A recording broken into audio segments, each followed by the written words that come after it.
Bonjour à tous et bienvenue dans ce nouvel épisode de French Podcast. Aujourd'hui, on vous emmène vivre une journée d'immersion à Paris, comme si vous étiez aux côtés d'un vrai Parisien. Emmanuel, tu te souviens de ta première matinée typique à Paris ? Oh oui, et franchement, rien ne vaut le petit déjeuner dans un café du coin, un expresso, un croissant tout chaud et surtout, ce moment où tu dois dire « bonjour » à la serveuse, même si t'es à moitié réveillé. C'est là que tout commence, non ? Exactement, et c'est souvent dans ces petits échanges du matin qu'on progresse le plus vite en français. Je me rappelle d'Olivia qui racontait sa toute première commande de croissant. Elle balbutiait un peu, mais la serveuse l'a encouragée avec un sourire. C'est ce genre de moment qui donne confiance, tu trouves pas ? Oui, c'est vrai. Même si on fait des erreurs, les Parisiens apprécient l'effort. Et puis, rien que de dire « un café, s'il vous plaît » ou « je voudrais un croissant », ça met direct dans l'ambiance locale. Après le petit-déj, rien de mieux qu'une balade dans les quartiers emblématiques. Montmartre, le Marais, c'est là qu'on croise des commerçants, des bouquinistes et qu'on peut vraiment pratiquer le français du quotidien. Ah, les bouquinistes sur les quais de Seine. Je me souviens d'une fois où j'ai discuté avec l'un d'eux. On a parlé de vieux romans et il m'a appris des expressions que je n'avais jamais entendues. C'est fou comme chaque quartier a son vocabulaire, tu trouves pas ? Oui, et puis dans les boutiques, on entend souvent des phrases comme « je peux vous aider » ou « ça vous intéresse ?» C'est en osant répondre, même maladroitement, qu'on s'immerge vraiment dans la vie locale. Et puis, vient l'heure du déjeuner. Là, c'est tout un art. S'installer à table, prendre le temps de discuter, c'est vraiment une expérience à part entière à Paris. Je me souviens de mon premier vrai déjeuner parisien. J'étais surprise, le repas a duré 2 heures. On a parlé de tout, du plat, un bœuf bourguignon délicieux, à la météo, en passant par la politique. C'est à table qu'on découvre les codes sociaux et la richesse de la conversation française.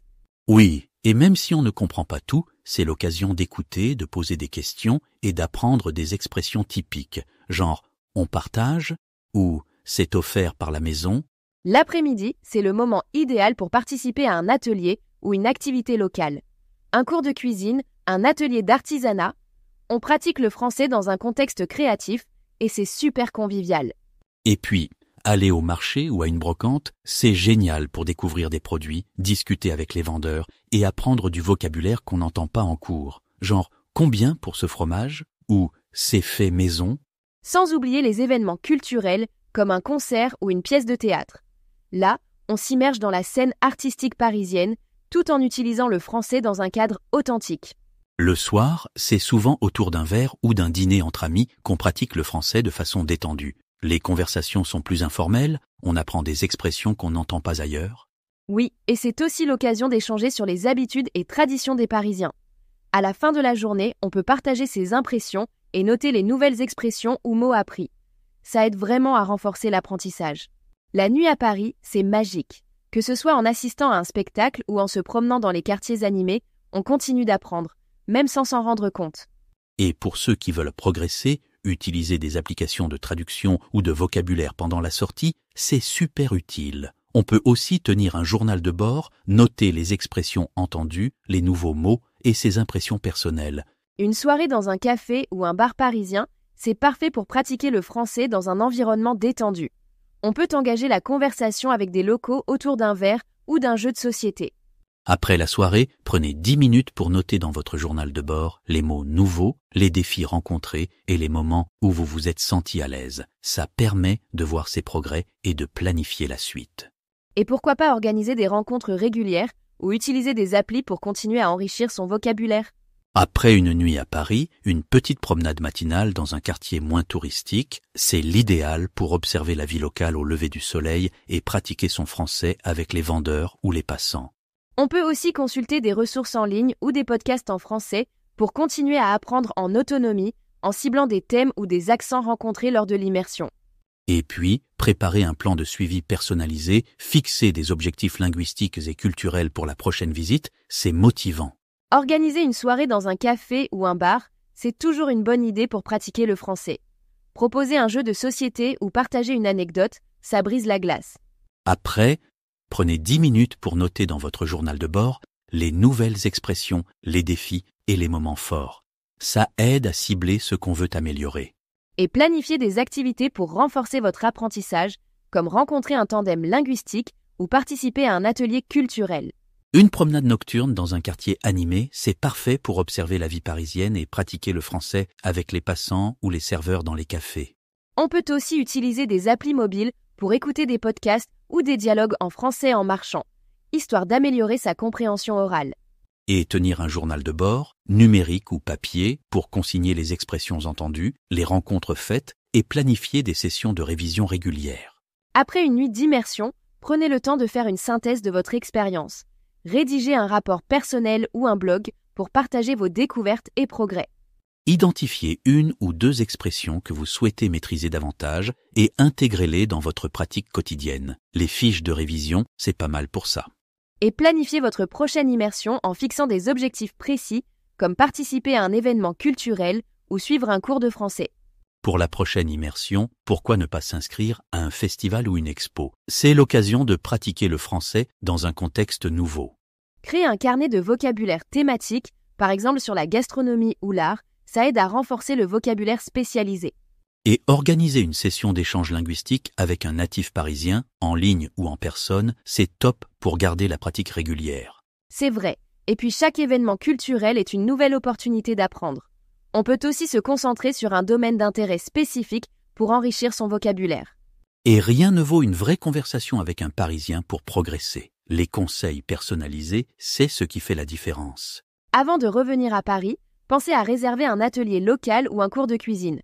Ça permet d'approfondir le vocabulaire spécifique et de pratiquer dans un contexte authentique. Créer un carnet de vocabulaire thématique, c'est aussi une bonne idée. Et organiser une rencontre avec un tandem linguistique, ça motive à continuer. On encourage vraiment nos auditeurs à écrire un journal détaillé de leur journée d'immersion. Notez les nouveaux mots, les découvertes culturelles et les défis rencontrés. Essayez d'identifier un ou deux points à améliorer, comme la prononciation ou l'étiquette culturelle, avant la prochaine visite. Et planifiez la suite. Cherchez des événements locaux, réservez une session d'échange ou inscrivez-vous à un atelier pour garder le rythme. Prenez le temps de réfléchir à votre expérience d'immersion en écrivant un journal détaillé. Notez le vocabulaire, les découvertes culturelles et les défis du jour. Fixez-vous des objectifs clairs pour la suite, que ce soit la prononciation, le vocabulaire ou l'étiquette. Et planifiez votre prochaine immersion en cherchant des événements ou des ateliers. Participer à un atelier ou un cours de cuisine, c'est parfait pour approfondir le vocabulaire et pratiquer le français dans un contexte pratique. Créer un carnet de vocabulaire thématique, ça permet de renforcer le vocabulaire spécialisé. Et organiser une rencontre avec un tandem linguistique, c'est toujours enrichissant. Explorez un quartier parisien animé la nuit, promenez-vous dans les rues illuminées, observez la vie nocturne et pratiquez le français avec les passants ou le personnel des cafés. Utiliser des applis mobiles pour écouter des podcasts ou des dialogues en français pendant la balade, ça aide à s'habituer aux accents et à l'argot. Et tenez un journal d'apprentissage pour noter les nouvelles expressions, les rencontres et fixer des objectifs pour continuer à progresser après la visite. Organisez une séance de revue de votre journal de bord pour identifier les nouveaux mots et les défis rencontrés. Ça permet de cibler vos efforts d'apprentissage. Planifiez une prochaine sortie immersive, cherchez des événements locaux et créez un calendrier d'activités linguistiques régulières pour maintenir votre niveau. Voilà, on arrive à la fin de cette immersion parisienne. Prenez le temps de relire votre journal, identifiez les mots nouveaux et planifiez votre prochaine sortie ou atelier pour continuer à progresser. Et surtout, gardez le rythme avec des échanges réguliers, des ateliers ou des sessions de révision. C'est comme ça qu'on avance petit à petit. Merci à tous de nous avoir suivis aujourd'hui. On espère que vous avez trouvé des idées pour enrichir votre apprentissage du français à Paris. Emmanuel, un dernier mot ? Juste, amusez-vous, soyez curieux et n'ayez pas peur de parler, même avec des fautes. À très bientôt pour un nouvel épisode. À bientôt tout le monde et bonne immersion à Paris. Écoute la deuxième partie de Podcast Français. Alors, j'ai quelque chose de super cool pour toi aujourd'hui, Emmanuel. Sérieusement, j'étais trop impatiente d'en parler. On va vraiment s'immerger dans une journée typique à Paris, tu vois, genre, le vrai Paris, pas juste les clichés. T'es prêt ? Ah mais carrément, Charline. Ce matin, tu sais, j'ai traversé le quartier latin et c'est fou. Il y a toujours cette odeur de café qui flotte, les scooters qui passent, les gens qui discutent fort sur les terrasses, tu vois ? Et puis, il y a ce petit café là, juste à côté de la rue Mouffetard. C'est un peu mon QG, je t'avoue. J'adore m'y poser, observer les gens, écouter les conversations. C'est vivant, quoi. Oh, attends, ça me rappelle. La fois où je me suis complètement perdue près du Panthéon. J'étais persuadée de savoir où j'allais, mais non, j'ai tourné en rond pendant 21 minutes. Et tu sais quoi? C'est là que tu te rends compte que Paris, c'est plein de petits imprévus, des trucs qui t'arrivent sans prévenir. Ça fait partie du charme, non? Mais grave, c'est ça Paris, c'est jamais vraiment comme tu l'avais prévu. Il y a toujours un truc qui te surprend, un détour, une rencontre. Enfin, bref, c'est ce qui rend la ville unique, je trouve. Dis Emmanuel, il y a un truc qui m'intrigue toujours. Toutes ces expressions qu'on entend dans la rue, genre les ouais, grave, carrément, tu vois? C'est quoi le secret pour parler comme un vrai Parisien? Ah, alors là, c'est tout un art. Par exemple, ouais, c'est le mot passe-partout, tu vois? Tu peux l'utiliser pour tout, genre ouais, c'est cool, ou juste pour montrer que t'écoutes. Et puis, grave, c'est pour insister, genre c'est grave bon ce café. Ou alors, t'entends souvent genre, qui sert à tout et à rien, un peu comme like en anglais. L'autre jour, au marché, il y avait 2 gars qui discutaient, et ça donnait « Mais genre, t'as vu le prix des tomates ? Grave abusé. » C'est vivant, c'est spontané. Ah oui, je vois. Et tu sais, même avec mon accent du Sud, j'ai fini par adopter certains de ces mots. Au début, je me sentais un peu bizarre, mais maintenant c'est naturel, tu vois. Parfois, je me surprends à dire « c'est ouf » ou « vas-y », alors que chez moi, on disait jamais ça. Mais c'est ça qui est génial, Paris. C'est un mélange de tout le monde. Et le langage, il évolue tout le temps. Faut pas avoir peur d'essayer. Même si tu te trompes, c'est comme ça qu'on s'intègre, tu trouves pas? Bon, alors, raconte-moi. C'est quoi tes petits rituels à Paris? Genre, le truc que tu fais tout le temps, même si c'est pas original? Franchement, j'adore prendre mon petit-déj sur une terrasse. Même quand c'est blindé, il y a ce bruit de fond, les serveurs qui crient les commandes, les gens qui lisent leur journal. Et après, j'aime bien marcher sur les quais, tu sais, entre 2 ponts, juste regarder la Seine, les bouquinistes. Ce matin d'ailleurs, devant Notre-Dame, il y avait un musicien de rue. Il jouait du violon. Et tout le monde s'est arrêté. Même les Parisiens pressés. C'est ce genre de moment qui te rappelle que la ville est pleine de surprises.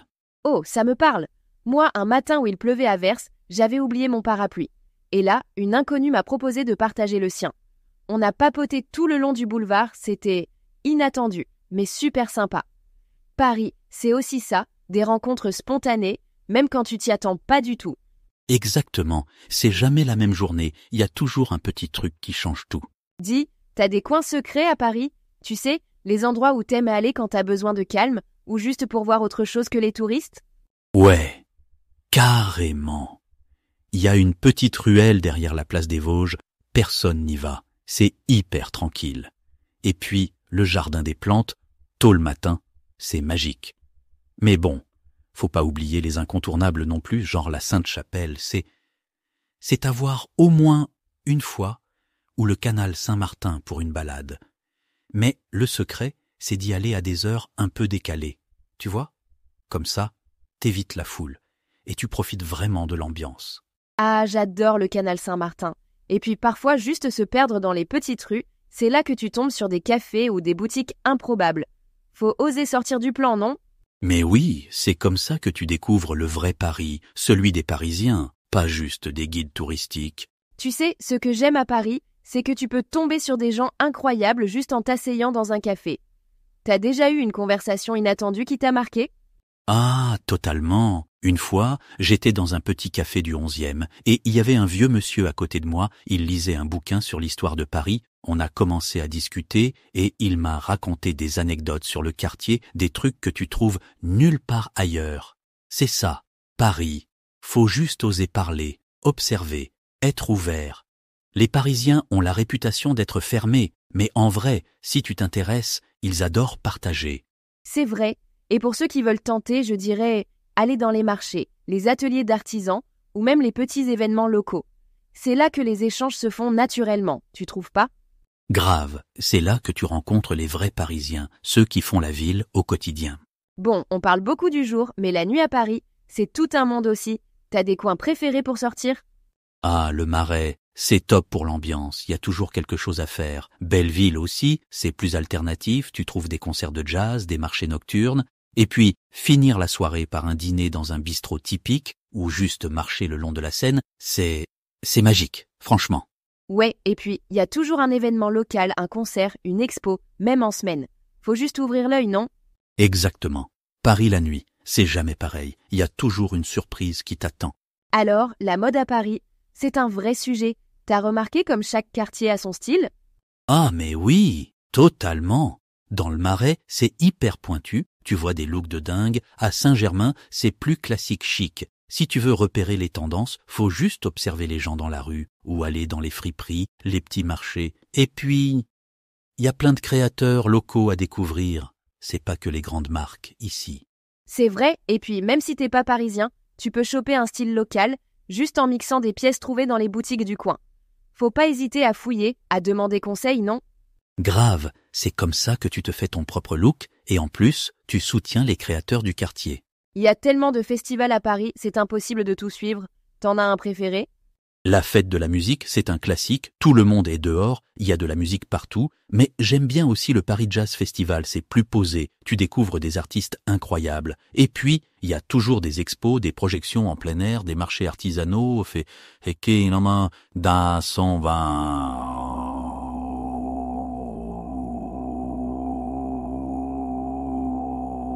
Vous êtes pensé à regarder l'agenda culturel, sinon tu rates tout.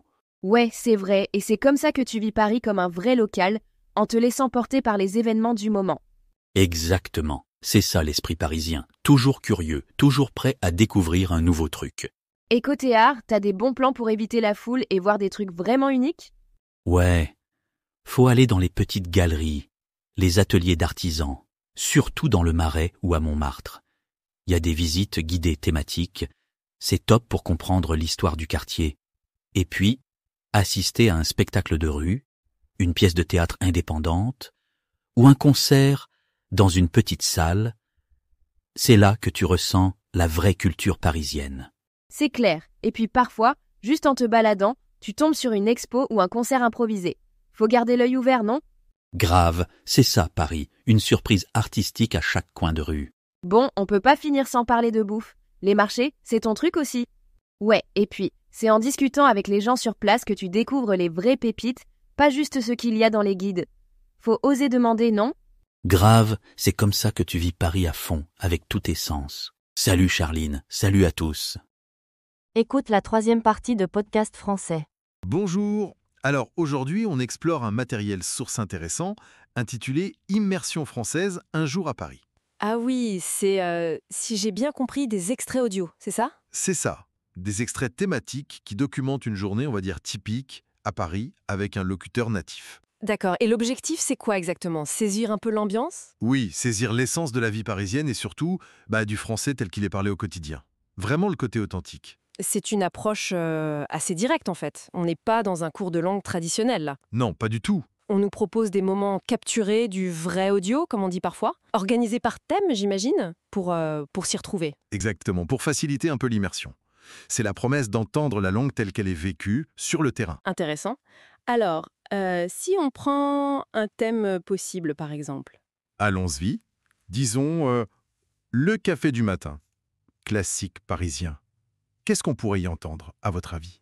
Ah, le café du matin. On imagine tout de suite le comptoir, non? Le bruit des tasses? Oui, et la commande rapide. Exactement. Quelque chose comme un café et un croissant, s'il vous plaît. Très vite. Et le serveur qui répond aussi sec. Voilà, une réponse brève. Et puis en fond, forcément, le bruit de la machine à expresso. C'est ce qui frappe souvent, c'est l'efficacité de l'échange. C'est vrai. Mais il y a aussi une certaine musique dans ces lieux le matin. La langue est très fonctionnelle, très directe. Et cette ambiance sonore, ce qu'on appelle le brouhaha, c'est une partie importante de l'expérience, j'imagine. Ah bah oui, tout à fait. Ça nous plonge directement dans l'atmosphère, au-delà des mots eux-mêmes en fait. C'est quelque chose que les dialogues de Manuel ont du mal à recréer, ça. C'est clair. L'environnement sonore, c'est fondamental pour l'immersion. Alors, si on passe à un autre thème, disons dans le métro. Ah oui, bonne idée. Là, l'expérience de la langue, elle change pas mal. Oui, on imagine les annonces vocales, la voix un peu métallique et peut-être un échange très bref pour demander son chemin. C'est ça. Excusez-moi pour aller à Châtelet. Ce genre de choses. Mhm. Et là, on entendrait sûrement la différence entre la voix très claire, presque désincarnée des annonces. Attention à la fermeture des portes. Voilà. Et puis l'interaction rapide entre passagers, parfois un peu couverte par le bruit ambiant. C'est une bonne illustration de la nécessité de comprendre vite dans un environnement bruyant. Et ça dit quelque chose aussi du rythme de la ville, je trouve. Cette façon d'aller droit au but. Poli, mais rapide. Absolument, on n'a pas le temps. Alors, un troisième thème possible. Peut-être une interaction un peu plus développée, genre au marché. Ah oui, le marché. Là, la conversation pourrait être plus détendue peut-être. Oui, plus riche en expressions, sûrement. On peut imaginer une petite discussion sur les produits. Ils sont bons vos melons, par exemple? Avec la réponse typique du vendeur, un peu chantante parfois. Exactement. Et c'est là qu'on pourrait vraiment saisir le français plus informel. Peut-être une expression idiomatique qui fuse, ou... Les fameux les petites hésitations qui rendent ça réel. Tout à fait. Ce n'est pas le français parfait, lisse, des méthodes, mais le français vivant, quoi. On y entendrait aussi les codes sociaux, la façon d'interagir, de négocier gentiment. Et c'est justement cette authenticité avec ces petites imperfections qui a de la valeur pour l'apprentissage, non? Ah, mais complètement. S'habituer à ce rythme, à ces tournures de phrases réelles, c'est un vrai plus. Donc en résumé, ces extraits thématiques de Un jour à Paris, l'idée c'est d'offrir plus qu'une simple liste de vocabulaire. Mais oui, c'est une immersion sensorielle, culturelle aussi. On capture des instantanés de la vie parisienne et de la langue dans son jus, en contexte. Du coup, pour quelqu'un qui cherche à, disons, comprendre rapidement la France d'aujourd'hui, ou Paris en tout cas, écouter ces moments choisis, ça peut être une sorte de raccourci. C'est un peu l'idée, oui. On saisit pas seulement des mots, mais une ambiance, des attitudes, des rythmes. On relie la langue à son contexte vivant, social, culturel. Hmm. Et l'écoute de ces conversations réelles, même si elles sont courtes et thématisées, ça habitue l'oreille. Ça révèle des nuances que les textes seuls peuvent difficilement transmettre. C'est vrai. Alors, ça nous amène à une réflexion pour finir. Au-delà des scènes un peu classiques comme le café ou le métro, quel moment d'une journée parisienne, si on les capturait en audio, pourrait nous surprendre le plus? Ah, bonne question. Ou nous offrir l'aperçu le plus inattendu de ce que c'est la vie et la langue authentique là-bas? Qu'est-ce qui serait vraiment révélateur et peut-être moins évident?